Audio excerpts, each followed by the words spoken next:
Olá, a guerra entre Israel e o movimento de resistência islâmica, o Hamas, entra no quarto mês neste domingo.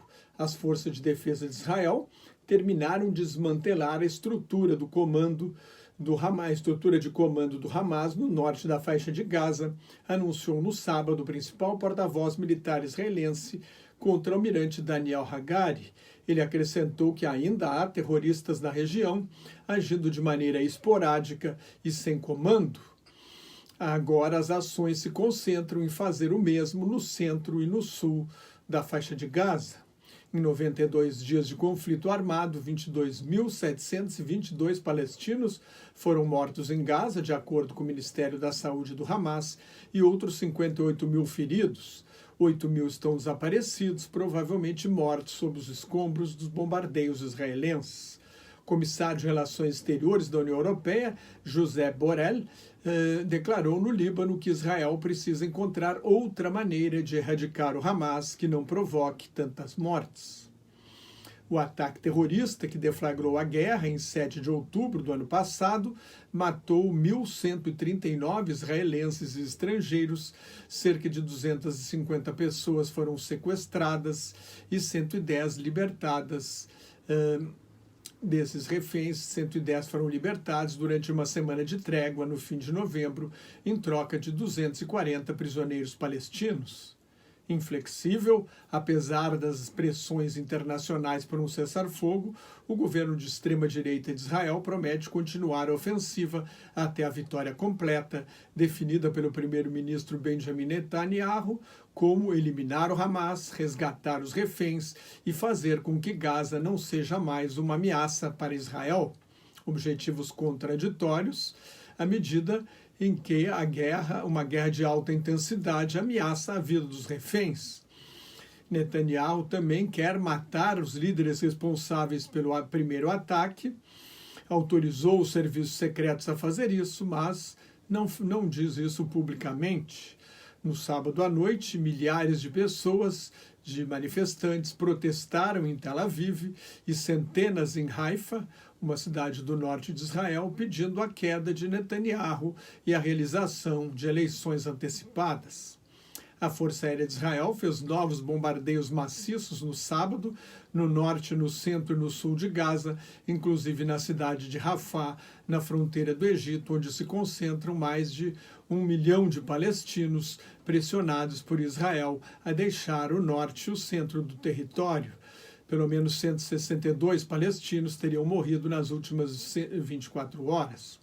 Subsecretário-geral das Nações Unidas para Questões Humanitárias, Martin Griffiths, alertou que Gaza se tornou um lugar da morte e do desespero, com falta de água, de alimentos e medicamentos, e está ficando inabitável. Quase 2 milhões de palestinos fugiram de casa desde o início da guerra em Gaza. Mais de 355 mil residências foram destruídas, inclusive entre elas 80% das construções do norte de Gaza.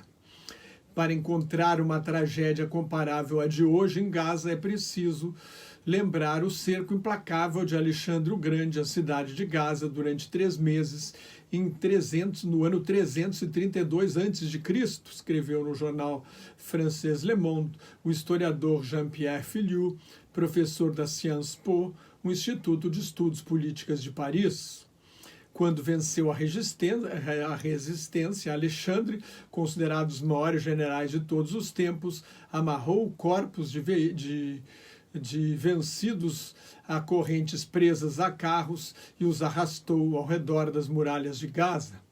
Todos os homens suspeitos de participar dos combates foram mortos, as mulheres e crianças foram escravizadas.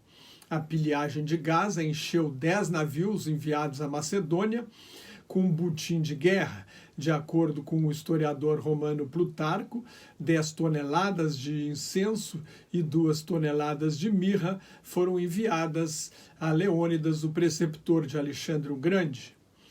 Com a cidade esvaziada e saqueada, os gregos a reconstruíram e a transformaram num centro da cultura helenística, que era a civilização de Alexandre.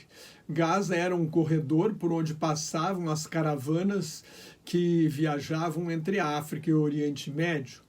com a fundação de Israel, em 1948, virou um enclave de 365 quilômetros quadrados, delimitado a norte e leste pelas linhas do cessar-fogo na Guerra da Independência de Israel e ao sul pela fronteira traçada em 1906 entre a Palestina, na época sob domínio do Império Otomano, Império Turco, e o Egito, então ocupado pelo Império Britânico.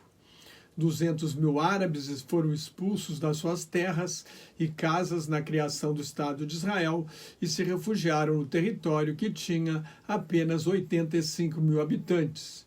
Antes desta guerra, depois de 16 anos de cerco israelense, Gaza era considerada uma prisão a céu aberto com 2 milhões e 300 mil habitantes. A faixa de Gaza tem apenas 1% do território histórico da Palestina e 1/4 da população palestina. Com a guerra virou um inferno a céu aberto. Não admira que tenha se tornado um caldeirão do extremismo. Israel ocupou Gaza 2 vezes, por 4 meses, na Guerra do Suez, no fim de 1956 até o início de 1957, e da Guerra dos 6 Dias, em 1967 até 2005, quando o então primeiro-ministro Ariel Sharon ordenou uma retirada unilateral. Em 2007, Hamas assumiu o controle do território numa guerra civil contra a Fatah, principal partido da Organização para a Libertação da Palestina, que controla a Autoridade Nacional Palestina. Desde 2007, desde que o Hamas assumiu o controle do território, Israel impõe um cerco a Gaza. O secretário de Estado norte-americano Antony Blinken faz sua 4ª visita ao Oriente Médio desde o início da guerra, tendo como principal objetivo desescalar o conflito para tentar evitar sua ampliação. Devemos garantir que o conflito não se propague, declarou Blinken numa escala em Creta, na Grécia, de onde seguiu para Amman, na Jordânia. Ele também vai a Israel, a Cisjordânia, ao Catar, ao Egito, aos Emirados Árabes Unidos e à Arábia Saudita. Como eu disse aqui ontem, o líder político do Hamas, Ismael Haniyeh, fez um apelo aos Estados Unidos para que acabem com a guerra e a ocupação israelense. Na Cisjordânia, Hussein al-Sheikh, alto funcionário da Autoridade Nacional Palestina, rejeitou o plano do ministro da Defesa de Israel, Yoav Gallant, para o pós-guerra, que incluía manter a segurança do território sob controle israelense. O futuro da faixa de Gaza será determinado pelo povo palestino, declarou o alto funcionário da Autoridade Nacional Palestina. A tensão na segunda frente de guerra, no norte de Israel, aumentou com uma barragem de 62 foguetes disparados do sul do Líbano na manhã de sábado pela milícia fundamentalista xiita Hezbollah, o Partido de Deus, contra uma base militar em Meron, em retaliação pela morte do vice-líder do Hamas, Saleh al-Aruri, num bombardeio israelense ao sul de Beirute, no dia 2 de janeiro, como eu falei ontem. Em resposta, Israel bombardeou posições do Hezbollah no sul do Líbano. É imperativo evitar uma escalada regional no Oriente Médio. É absolutamente necessário evitar que o Líbano seja arrastado para um conflito regional, advertiu em Beirute o comissário europeu de Relações Exteriores, Josep Borrell, que eu citei acima, dirigindo-se também a Israel para alertar que ninguém sairá ganhando de uma guerra regional no Oriente Médio. Para o historiador Nicholas Blanford, um especialista em Hezbollah que mora em Beirute, deve haver mais ataques por causa da morte de al-Aruri, mas lhe parece que o Hezbollah não tem interesse em escalar o conflito para uma guerra total. A questão, segundo ele, agora é o que Israel vai fazer. O primeiro-ministro Netanyahu falou numa mudança fundamental para permitir a volta de 80 mil israelenses que fugiram da faixa de uma faixa de 4 quilômetros junto à fronteira norte. E isso exigiria um aumento dos ataques de Israel ao Hezbollah. Israel invadiu o Líbano em 1982 para eliminar a Organização para a Libertação da Palestina, que fugiu para a Tunísia. E desta invasão nasceu o Hezbollah. Israel ocupou o Líbano de 1900 até 1985 e o sul do Líbano até o ano 2000.